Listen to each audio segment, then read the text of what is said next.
Good morning. Did somebody just join? This is Nicole Mary. Hi, Nicole. Welcome to the call. We are still waiting for board members. We have 3 board members so far, Mr. Stedman, Ms. Williams and Mr. Torn. Perfect.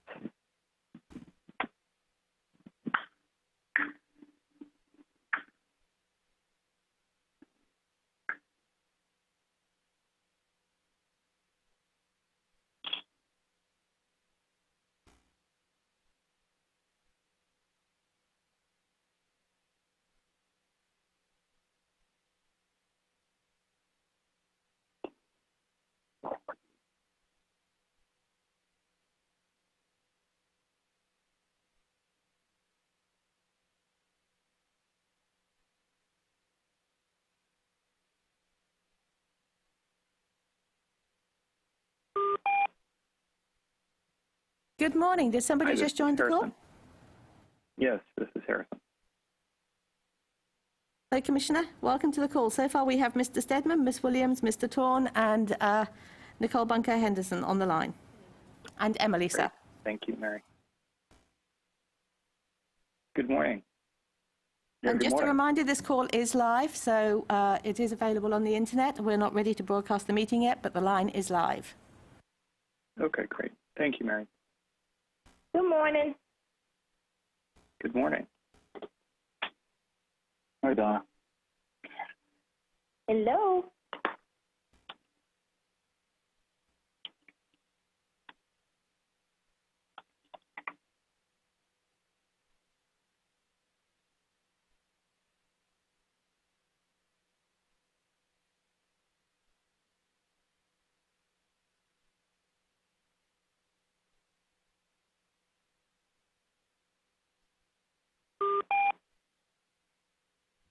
Good morning. Who just joined us? Good morning. Okay, I think we just had 3 people join. Ms. Schwartz, I think I heard you. Yes, ma'am. Good morning. Who else joined, please? Cody Campbell. Good morning. Mr. Campbell? Good morning, Mary. It's Lori Fye. And Laurie, thank you, ma'am. And we just had 1 more person join.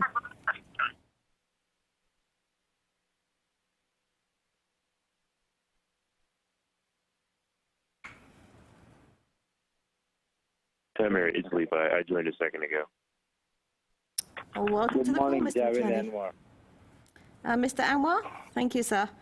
How you doing? Okay, so Mr. Stedman, we are just waiting for Dr. Farias and Mr. Wilson. Okay, yeah, let's wait just a couple of minutes.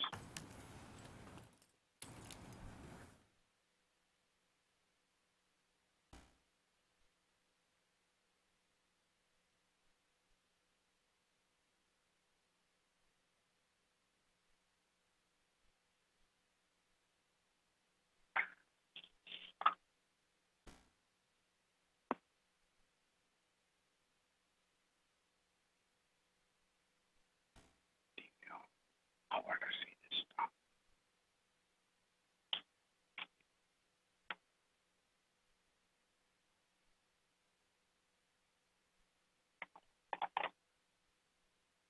Just the TV without the.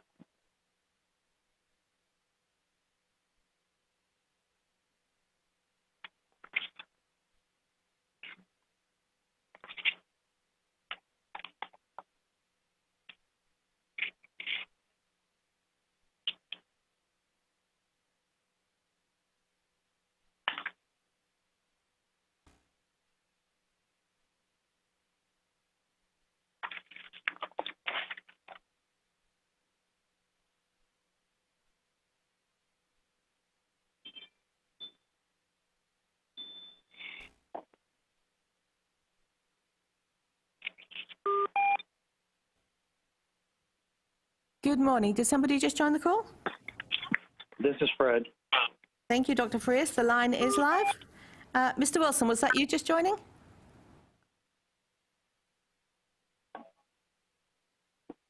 Did 1 more person just join the call? This is Bill. Mr. Franz. Welcome to the call. Mr. Stedman, we have everybody on the line now except for Mr. Raven and Mr. Wilson. Okay, and Ricky was not going to be able to make it, is that right? That's correct, sir. He's on trial in California, and he was unsure whether he would join the call or not. Okay. Well, we can get started. Good morning. My name is Stuart Stedman, and I'm chairman of the coordinating board. The time now is 9:32 a.m., and I'd like to call the August 25th special call board meeting to order. This meeting is being held via a conference call. Before we begin, I'd like to take this opportunity to welcome those joining via telephone and ask they observe the following etiquette. Please state your name before you speak, mute your phone when not speaking, and keep background noise to a minimum. Members, when we begin with a roll call to ensure we have a quorum. When I call your name, please respond and confirm that you're on the call. Javed Anwar? Here. Cody Campbell? Here. Fred Arias? Here. Ricky Raven cannot make it. Let's see. Emma Swartz? Here. Sam Torn? Here. Donna Williams? Here. Welcome Wilson? Wilson and Levi McClenny? Here. Please record in the minutes that we have a quorum. Item number 2 on the agenda is public testimony. We have not received any requests for public testimony, so we'll move on to agenda item 3. Matters relating to the full board. Item 3A1 is adoption of an emergency rule. Consideration of possible adoption of emergency rule 1.15B, authorizing the Commissioner of Higher Education to make adjustments to reporting requirements pertaining to formula funding as necessary to assist institutions of higher education in responding to the COVID-19 pandemic or other disasters. Ms. Emily Cormier, Assistant Commissioner for Funding, will present this item and be available to answer questions. Ms. Cormier? Good morning, Chairman and members of the board. I'm Emily Cormier, Assistant Commissioner for Funding. I will be presenting the emergency rule for your consideration. This rule is intended to provide flexibility for us to work with our institutions of higher education in responding to the COVID-19 pandemic. The rule would provide the Commissioner of Higher Education with the ability to modify or grant exceptions to certain reporting provisions for formula funding during times of disaster. These modifications can only be implemented if the governor declares a disaster in the state. Once declared, the Commissioner would then only be able to modify reporting requirements to help alleviate the impact of the disaster on institutions in the affected areas. The rule also then requires the Commissioner to report back to the board on any action taken under this authority at the next board meeting. The purpose of bringing this emergency rule forward is to address an issue raised by the institutions regarding our rules relating to distance education courses and their eligibility to receive formula funding. Specifically, our current board rules prohibit courses from being reported for formula funding when they are taken by a non-resident student residing outside the state and only taking distance education or online courses. As part of this discussion, I wanted to point out that the enrollments in courses that are reported by institutions during this summer and the fall of 2020 and spring of 2021 provides the basis for an institution's formula funding appropriations from the state moving forward for the next 2-year period beginning in September of 2021. So given that importance of capturing enrollments during these semesters from institutions' funding, I wanted to then note why this particular rule provision regarding distance education affects institutions now. So in response to the pandemic, institutions have had to consider different ways of delivering courses, such as moving to online courses in the summer, modifying offerings this fall, and potentially into the spring. At the same time, students are making decisions on how they want to proceed with their education. What this results in is situations where there are students who would typically, in a normal year, be on campus and attending courses in a face-to-face class. However, right now with the pandemic, some students are instead choosing to reside at home, staying with their parents, and take only online courses at their university. Under our current rules, institutions would be penalized for the next 2-year state funding period for those students who choose to reside at home if that home is outside of Texas during this time, as those courses would not be counted for formula funding. This is a very unusual circumstance and not the intention of the rules we currently have in place. The students we're talking about in this particular scenario would, in a normal year, typically be on campus and eligible to receive formula funding for their education. Due to this issue, we are trying to provide flexibility for institutions, and this emergency rule provision will allow us to do just that. The entire state of Texas is under a disaster declaration, so the commissioner would have the ability to make exceptions for these circumstances that are outside an institution's or students' control to be on campus. Our goal is to allow students to continue in their education while also ensuring that institutions can receive funding for the education of these students. Thank you for your consideration. I'm available to answer any further questions. Let's see. Thank you, Ms. Cormier.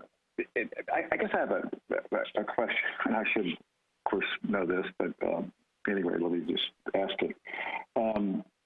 So the way formula funding works, I mean, these students that would take online courses residing out of the state, it's really, they impact not the current semester funding, it's the base for the next biennium. Is that correct?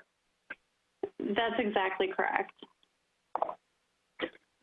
So the formula, the way it works, and like I said, I should know this, but it's pretty much been set based on the average attendance a couple of years ago or current funding. Is that right?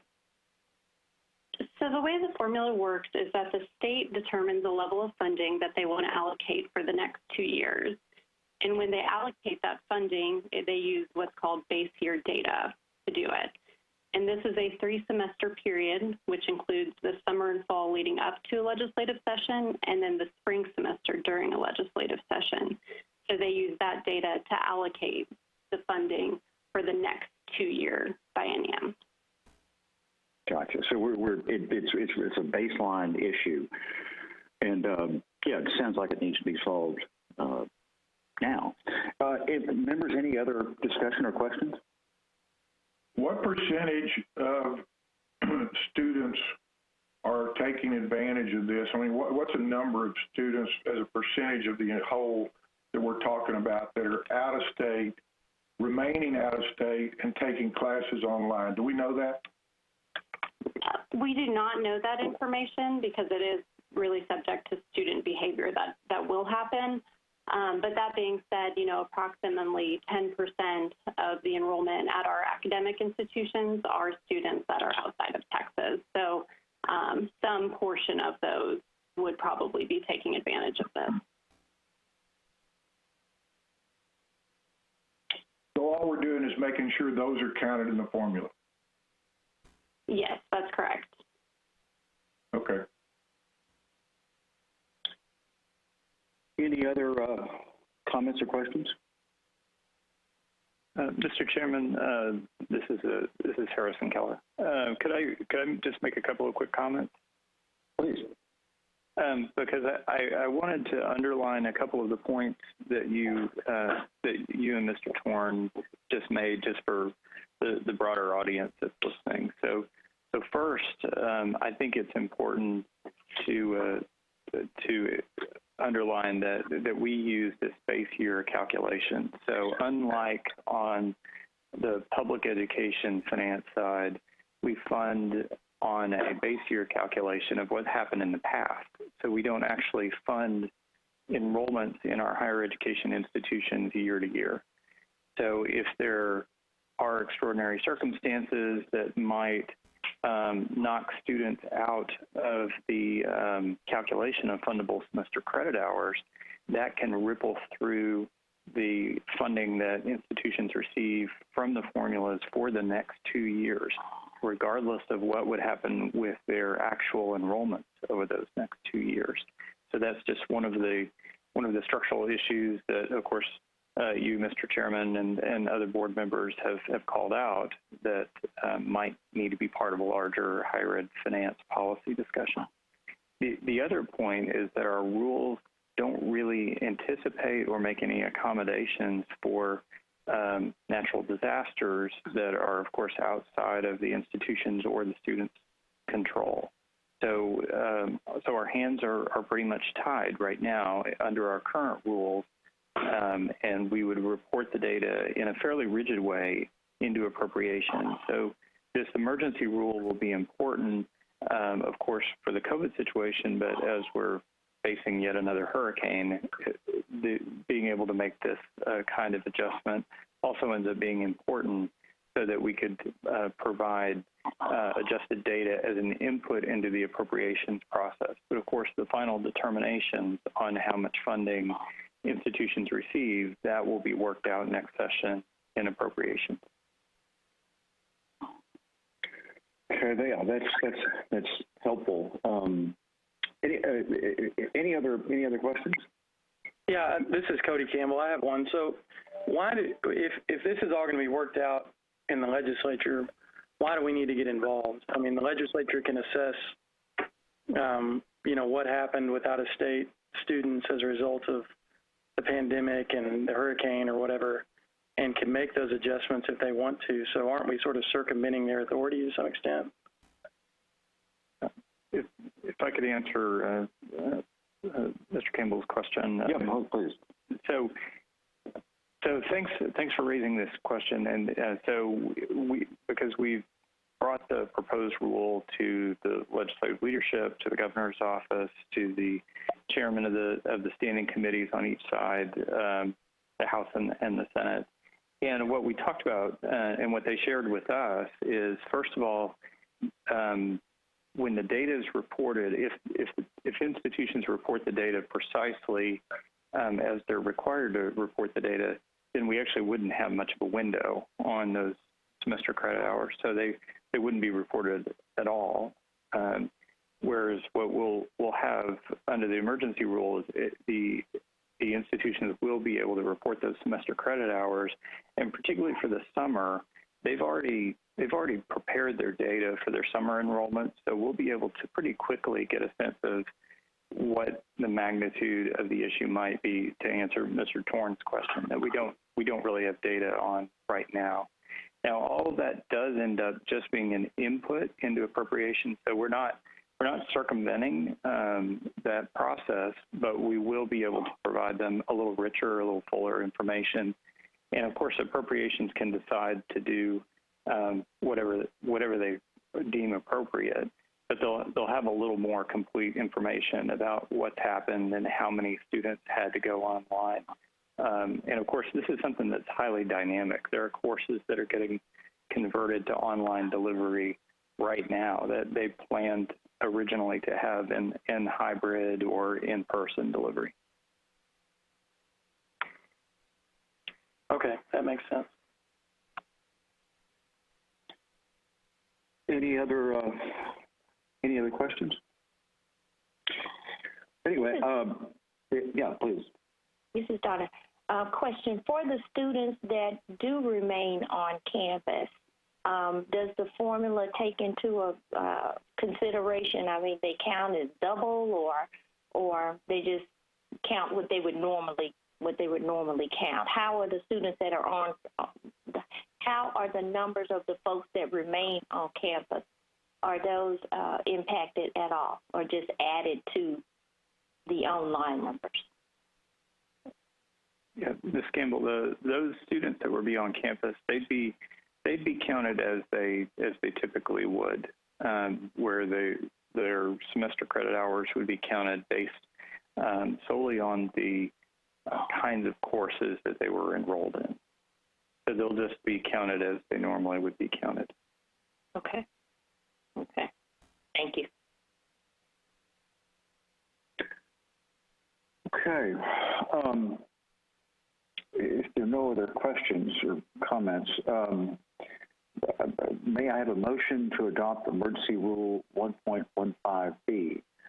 authorizing the Commissioner of Higher Education to make adjustments to reporting requirements pertaining to the formula funding as necessary to assist institutions of higher education in responding to the COVID-19 pandemic or other disasters. So moved. Fred Farias. Motion by Anwar, second.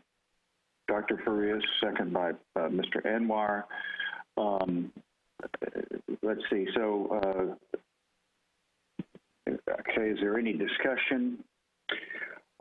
Members, when I call your name, please state your vote. Those in favor say aye. Those opposed say no.